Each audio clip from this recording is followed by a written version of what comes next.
Хотите верьте, хотите нет. А у нас было синее-синее море. Называлось оно Арал. Арал. Значит, зеница ока. Островок воды в необъятных пустынях Центральной Азии. Нет, это не сказка. Хотя новому поколению каракалпаков трудно представить о существовании моря, на берегу которого родились и жили их отцы и деды. Запомните эти цифры. При полном Арале площадь водной глади моря составляла 66 тысяч квадратных километров, а объем воды – 1067 кубокилометров.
К сожалению, позднее появление кинематографа не позволяет показать вам более ранние эпизоды моря и его обитателей.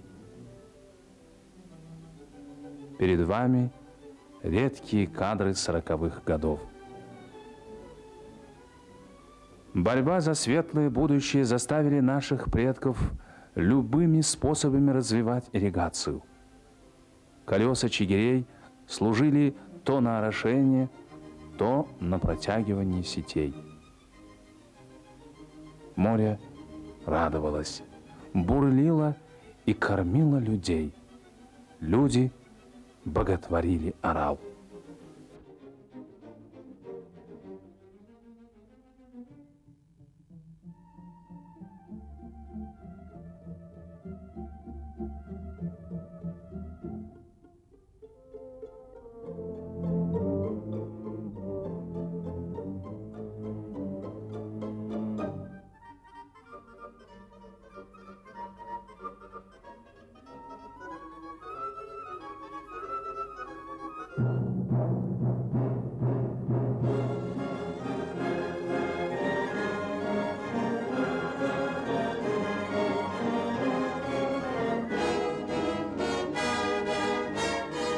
Арал вдохновил великого каракалпакского поэта Аббас Шаира. Шаир читал стихи рыбакам.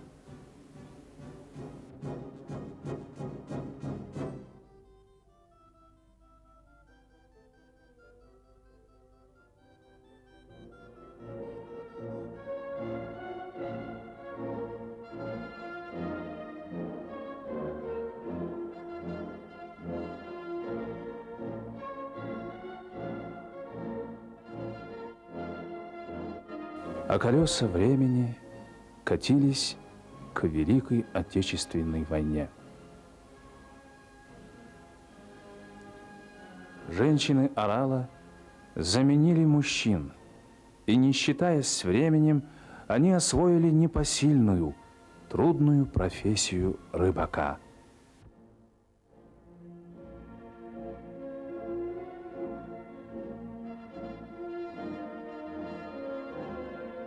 Джигиты Арала и на войне отличались морским характером, храбростью и доблестью.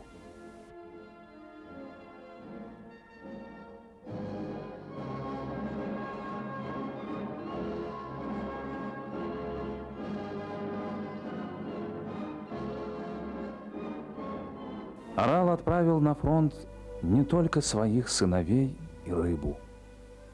Десятки тысяч голов крупного рогатого скота своим ходом гнались на нужды войны.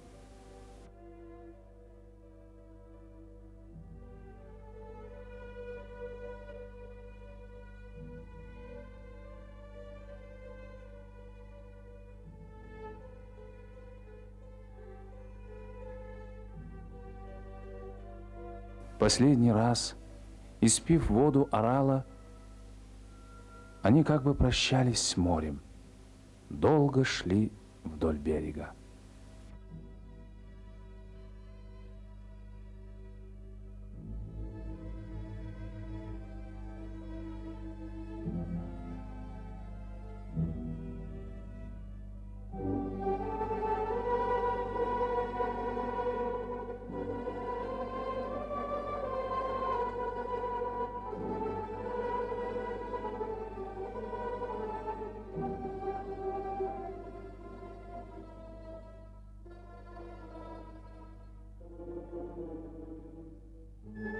Издревле война считалась мужским делом, но в ней победу обеспечивают не только мужчины.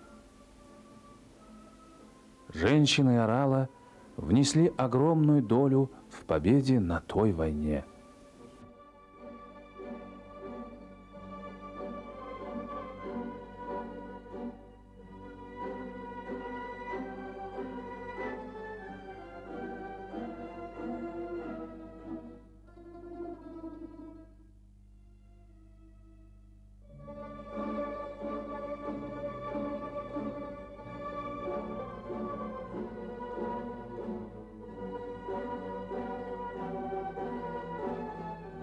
Ежегодный улов рыб с Арала достигал до полумиллиона центнера.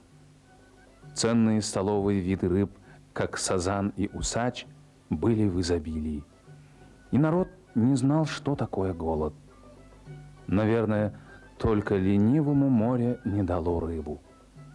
Построенный накануне войны на острове Муйнакский комбинат сначала ориентировался на обработку черепашины, черепашьего мяса.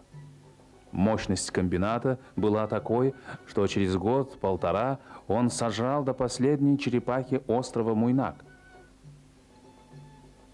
Комбинат переоборудовали на производство говядины и баранины, совместив выпуск рыбных консервов.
Арал славился белыми лебедями, андатрой, нутрией. На объятиях моря проводили сезон любви перелетные птицы.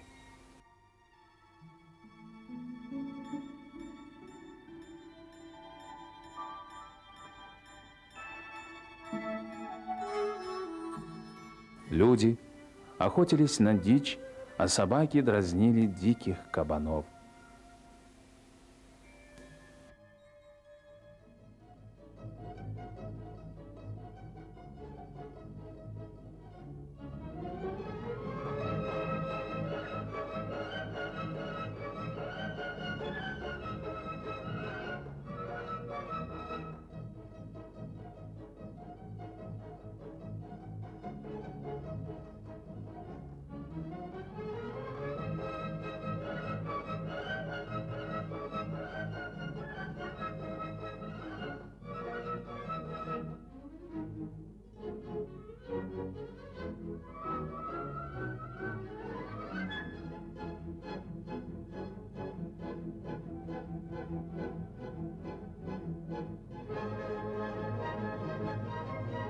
Круглосуточно работали северные и южные порта моря, связывая водным транспортом тысячи километров по Амударье от Термеза до Муйнака и дальше до Аральска, перевозя грузы всех центральноазиатских республик.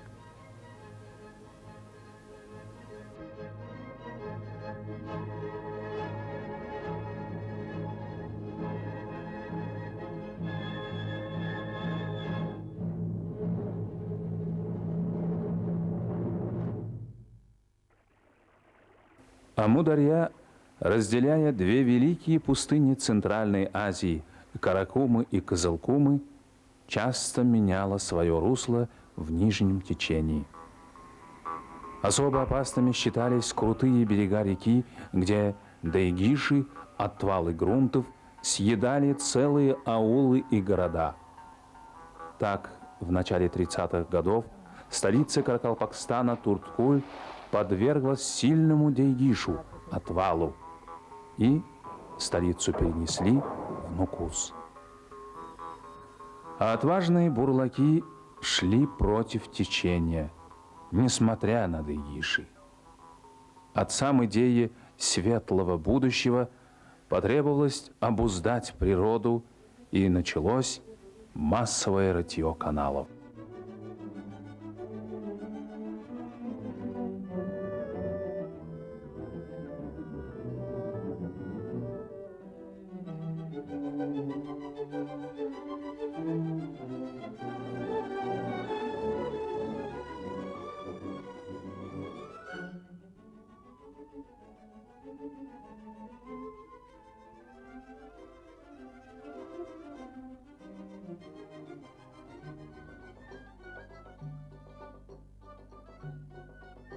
Им был нужен хлопок, много хлопка.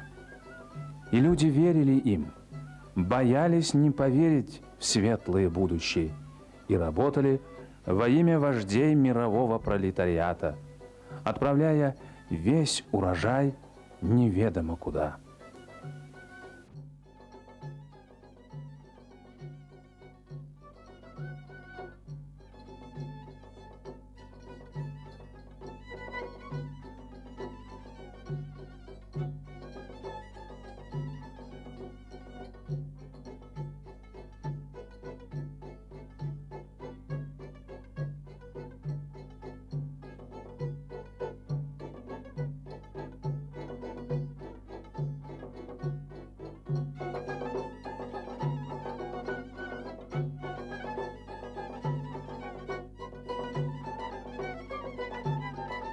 Взамен хлопка были получены трактора и другие сельхозмашины.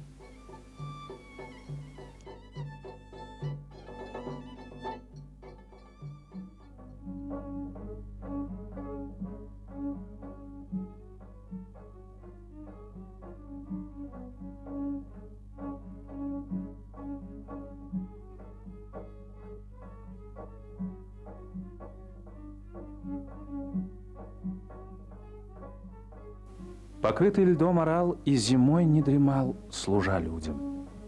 Трудолюбие и аккуратность была чертой характера людей на Арале.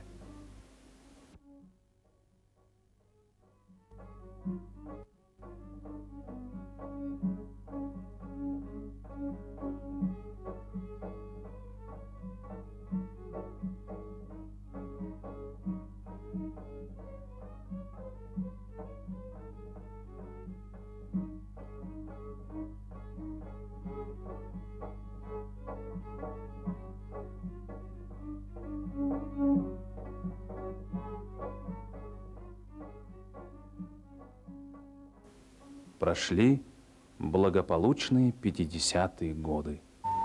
Скрыто милитаризованная система хлопкопроизводства и ирригации дали первые сигналы тревоги о судьбе Арала.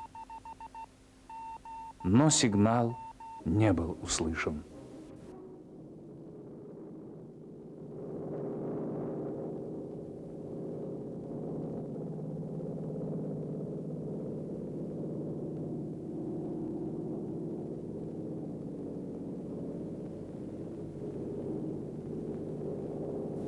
Покорители природы подавили его. Насилие над землей и водными ресурсами привели к обмелению рек Сырдарьи и Амударьи в нижних течениях. Медленно разрушался природный баланс Центральной Азии. Стала оскудевать некогда благодатная земля каракалпаков. Матушка-кормилица Арал перестала давать рыбу.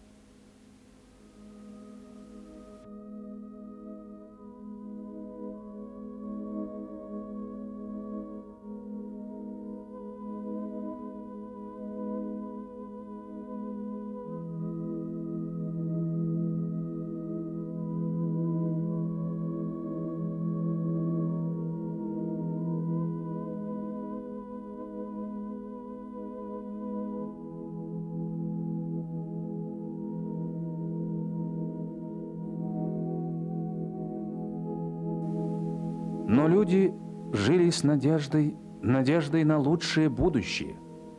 Лучшее будущее им было не только обещано, но было и запланировано. Новым каракалпакам вряд ли снится та прелесть воды Аральской, в которой купались их отцы.